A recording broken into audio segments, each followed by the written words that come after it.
ওয়ালাইকুম। শুরু হয়ে গেল এলপিএল শ্রীলঙ্কান প্রিমিয়ার লিগে এবং সেখানে পার্টিসিপেট করতেছে বাংলাদেশের তিনটা প্লেয়ার, যেখানে কিনা মুস্তাফিজুর রহমানের সাথে রয়েছে তাসকিন আহমেদ এবং তাহিদ হৃদয়।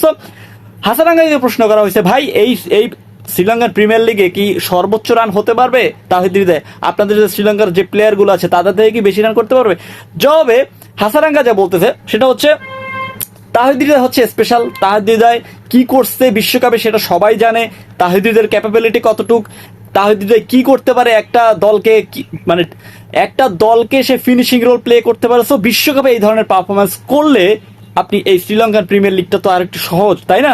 সো এখানেও তার এক্সপেকটেশন অনেকটা হাই এবং হাসারাঙ্গা বাংলাদেশের সম্পর্কে সবসময় পজিটিভ থাকে এবং অন দ্য ফিল্ড সবসময় প্রত্যেকটা প্লেয়ারই চায় যে জিততে। সো অফ দ্য ফিল্ড সেটা হচ্ছে আবেগের জায়গা এবং সবসময় হাসারাঙ্গা মনে করে যে তাহিদ হৃদয় হতে পারে এবং সম্ভাবনাময় তাহিদ হৃদয় প্রত্যেকটা ম্যাচেই সুযোগ পাবে। ইভেন ডাম্বুল্লা যে আপনার ফ্রাঞ্চাইজি সেটা হচ্ছে বাংলাদেশি। সো বাংলাদেশিরা মুস্তাফিজুর রহমান এবং তাহিদ হৃদয় সবসময় একাই মানে সব এক দলেই খেলে থাকেন এবং এক দলই হয়েই এবার তারা এলপিএলটা খেলবেন।